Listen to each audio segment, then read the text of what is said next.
नमस्ते, हजुरहरूलाई स्वागत छ नियाराज किचनमा। आज चाहिँ म हजुरलाई घरमै कसरी गाजल बनाउने भनेर सिकाउन गइरहेको छु। त्यसको लागि तपाईँले बाती बाट्ने कपास, ज्वानो, मेथी र सानो सानो 3वटा कचौरा लिनुहोला र यसलाई बिचमा ज्वानो र मेथी मसिनो गरेर हाल्नुहोला। त्यसै गरी दुईटैमा हालेको छु मैले चाहिँ, र यसलाई चाहिँ मोटो मोटो गरेर बाटी जस्तै बनाएर बान्नु होला।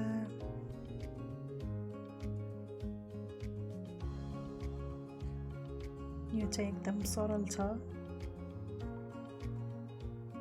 घरमै बनाएको गाजल बच्चाको लागि अथवा तपाईहरू सबैको लागि, हामीहरू सबैको लागि एकदम स्वस्थजनक हुने गर्दछ। बजारको गाजलमा केमिकलहरू मिसाएको हुने गर्दछ। सो त्यसै कारणले गर्दा हामीले घरमै बनाएर गाजल प्रयोग गर्न सक्दछौँ।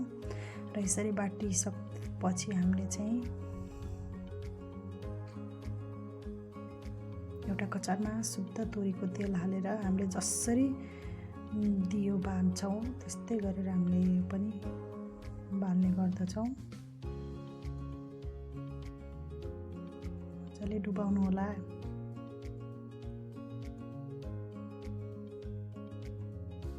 शुद्ध तोरीको तेल अथवा घिउ प्रयोग गर्न सक्नुहुन्छ। मैले यसमा चाहिँ शुद्ध तोरीको तेल युज गरेको छु।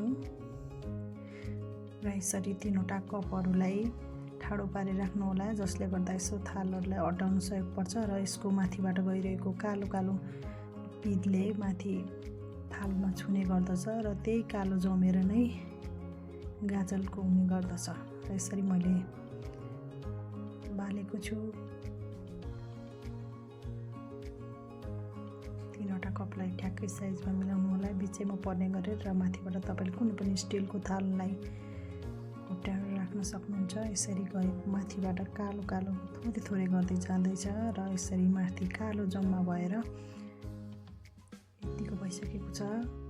अघि चाहिँ त्यो कपहरू सानो भएको कारणले गर्दा आगो ठुलो बल्यो, त्यही भएर मैले चाहिँ यो हिटरको प्रयोग गरेँ। र यसरी बलिसकेपछि तपाईँले सबै यसलाई घेरेर एकै ठाउँमा जम्मा गर्न सक्नुहुन्छ। र यसरी बाक्लो बल्दछ।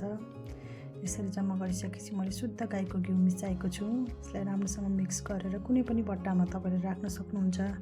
1, 2, 3 वर्ष जति पनि प्रयोग गर्न सक्नुहुन्छ तपाईँहरू। र यसरी बट्टामा राखेको छु, खाली बट्टामा। यस्तो भएको छ। यो पूर्ण रूपमा वाटरप्रुफ छ।